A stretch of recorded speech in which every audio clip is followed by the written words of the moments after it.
गावामध्ये पाणी नाही, पाण्याचा प्रश्न फार मोठा आहे, तरी तुम्ही सगळ्या मुलींनी पाणी कुठून आणता? आम्ही सगळ्या मुलींनी इथं आमच्या बाजूला थोड्याशा दुरीवर तेलंगणा म्हणून आहे, इथं घोडातांडा म्हणून आहे. आम्ही सगळे मुली, लहान मोठे सगळे माणसं आम्ही घोडातांडा येथून पाणी पुरवठा करून आम्हाला पियासाठी आणतो. वापरासाठी तर पाणी नाहीच इथे, तरी पण आम्ही कसं तरी करून इथे जगत आहोत. मी भीमरातांडा येथील रहिवासी असून माझं नाव राठोड रंजना आहे आणि आमच्या गावात पाण्याची इतकी तक्रार आहे ना की आम्ही सांगू शकत नाही.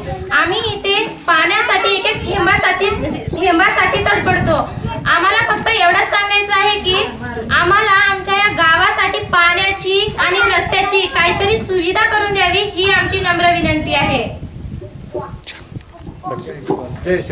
आणि व्यवस्था नाहीये आणि रोड फोडून टाकले आणि गेल्या वर्षी पाईपलाईनची पाण्याची सुविधा केली, पण अर्ध्या गावाला पाणीच येत नाहीये. नळ वगैरे काहीच नाहीये. रस्ते फोडून टाकले, ते सुविधा केली नाही. मग सिमेंट टाकले नाही, रस्ते चांगले केले नाही. आम्हाला उलट तक्रार करून दिले ते. आणि पाणी अर्ध्या गावाला येतो, परंतु अर्ध्या गावाला येत नाहीये. नळ सगळे बंद. अर्ध्या नळाला 2-3 नळाला पाणी येतो, पण काही नळाला पाणीच येत नाहीये.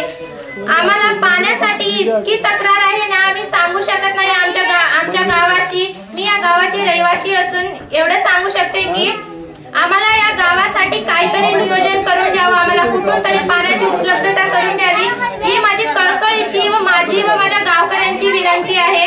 धन्यवाद.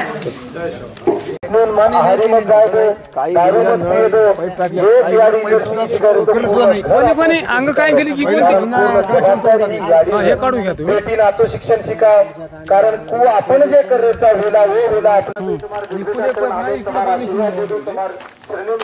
कारण हम अपने पर घेते, कारण का होता हम विचार केले देते ओटी मोठो संख्या होता उपलब्ध घेतली आणि आम्ही नियोजन आम्ही कडे मानून येतो. कोणी माणूस हा चुकीचा पुतळा आहे, चुकत शिकत असतो.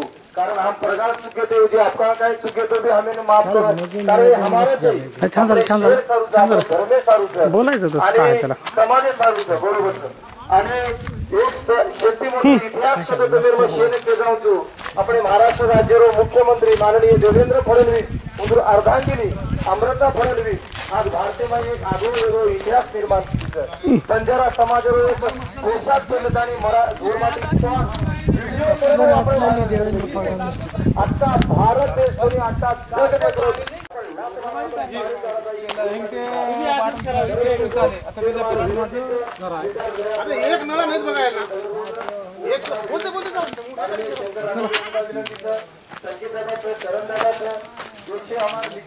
बघा खड्डे कसं खोदून ठेवलेत बघा.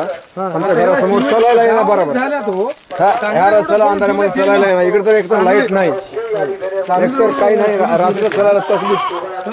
आणि रस्ते कसे फोडून सोडल्यात. इथं का पाण्याची सुविधा नाही, काय नाही. नुसते पाईप टाकून गेले. निघला या आते बघा खड्डे. आमच्या घरासमोर गवत बघा, खड्डे बघा.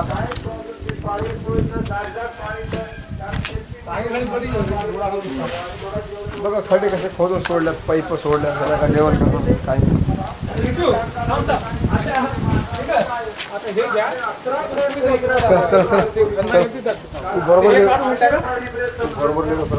प्रत्येक गली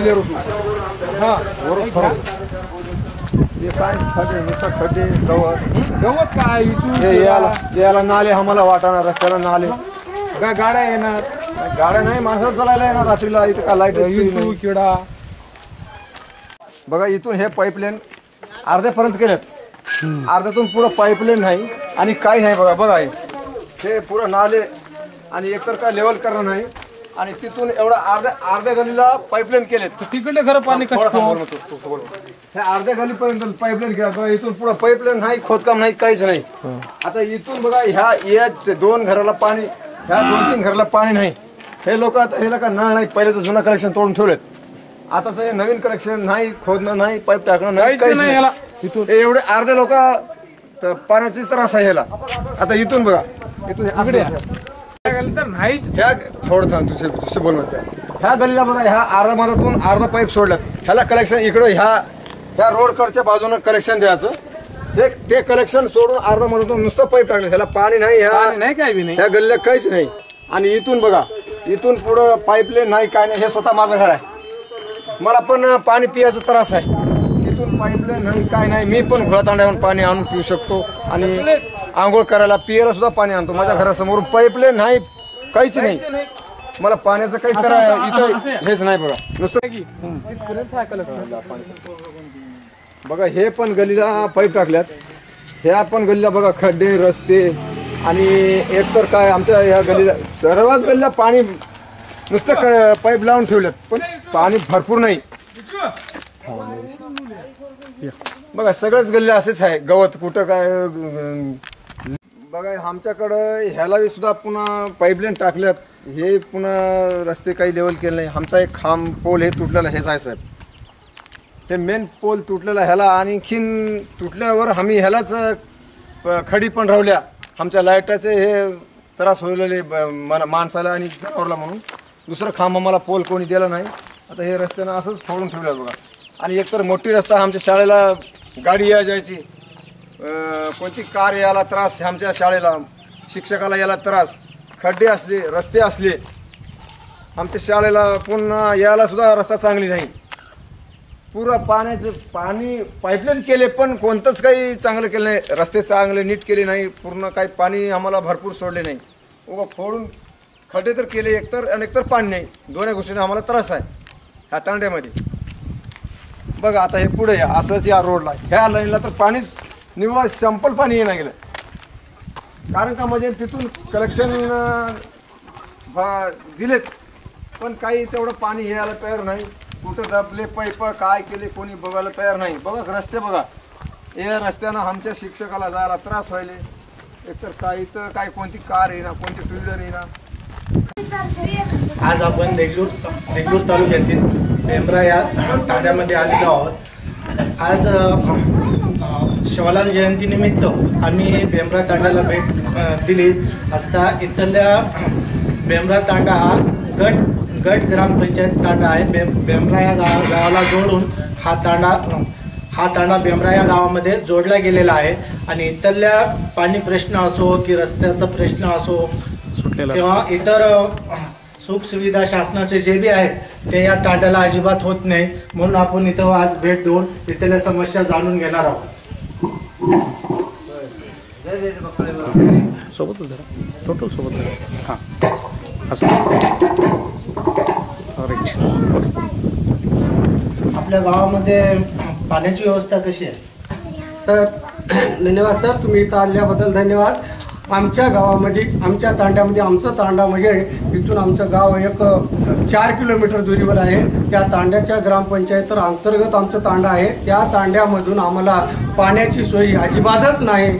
ज्यावेळेस 4-5 वर्षापर्यंत जरी काही चांगलं होतं, पण यावेळेस तर अजिबातच पाण्याची सोय नाही. जेणेकरून आमच्या इथं कमीत कमी आज 10 वर्षापासून एक पोल देखील नाही. एक पोल तुटून जमिनीला पडले, पण आमच्याकडे कोणी शासनानं बघायला तयार नाही. आमच्या ग्रामपंचायतीनं देखील बघायला तयार नाही. तेवढ्यामध्ये जलजीवन योजनेचे काम करून आज अर्धवट सोडून निघून गेलेले आहेत. तरी आम्हाला पाण्याचा प्रश्न सुटलेला नाही आणि अजिबात बी सुटणार नाही अशी आम्हाला खंत वाटते सर. तुमच्या गाव विकासाच्या प्रश्नासंदर्भात तुम्ही ग्रामसेवक किंवा सरपंच यांच्याकडे तुमची तक्रार मांडली आहे का? गाव विकासाच्या संदर्भाबद्दल आम्ही ग्रामसेवक, सरपंच, पोलीस पाटील सर्वांकडे तक्रार मांडली. आज तक्रार मांडून देखील गेल्या वर्षी आम्ही तहसीलदारला पण निवेदन दिलं. तरी कोणी यायला तयार नाही सर. कोणी आमची दखल घ्यायला तयार नाही. कारण का आमचा तांडाच आहे बॅकवर्ड एरिया. आमच्या तांड्याला इथून बेंब्राला जायला रोड नाही सर. रोड तर अजिबातच नाही. मग आम्हाला जायला लई तकलीफ होते सर. पाण्याचा तर प्रश्न अतिच भेडसावत आहे. आपला तांडा हा गट ग्रामपंचायतला जोडलेला तांडा आहे. तर बेंब्रा या गावापर्यंत जाण्यासाठी म्हणजे अंतर तुमच्या तांड्यातला आणि तिथलं अंतर किती एकूण? 4 किलोमीटरचं 3 ते 4 किलोमीटरचं अंतर आहे. तर एकंदरीत ग्रामपंचायत आपल्या गावाकडे जाणीवपूर्वक दुर्लक्ष करत आहे अशी तुमची टीका आहे. हो सर. बरं, बाकी तुम्ही शासनाकडे या संदर्भात काही अर्ज किंवा तक्रारी असं काही केलं नाही का? हा केलं सर, अर्ज केलं, तक्रारी केलं सर. आम्हाला लई तकलीफ होती म्हणून सर्व काही अर्ज केलं, तक्रारी केलं. त्याच साहेबांना आम्हाला एक सांगितलं होतं की बाबा तुम्ही तुमच्या तांड्याची सर्वाई करा, सर्वाई केल्याच्या नंतर तुम्हाला महसुली गाव म्हणून तुम्हाला दर्जा देऊ असं त्यांनी आम्हाला सांगितलं होतं. पण मी स्वतःहून, मी नामदेव महाराज, मी स्वतःहून आमच्या तांड्यामध्ये सर्वाई केली. पण सर्वे करत असताना आमच्या तांड्याची लोकसंख्या 290 झाली. 290 मध्ये महसुली तांडा बसत नाही असे त्यांनी सांगून टाकले. पण आमच्याकडे त्यांनी काहीच कोणत्याच गोष्टीचं म्हणजे दुर्लक्षच करत आहेत. हा हमेशा ग्रामपंचायतीसाठी आपल्या तांड्यातले किती सदस्य आहेत? ग्रामपंचायतीसाठी आमच्या तांड्यातून 1 मेंबर असते आणि 200 वोटर असतात. 200 मतदान आहेत आणि 1 सदस्य आहे. एक सदस्य. परंतु त्या सदस्यांनी त्यांच्याकडे तुमचे प्रश्न मांडले किंवा आमच्या सदस्याला मिटिंगला बोलवत नाही तर आम्ही कुठलं सदस्य ते काय करणार आहे सर? म्हणजे एकंदरीत ग्रामपंचायतचा एकसूत्री कारभार चालतोय असं आहे.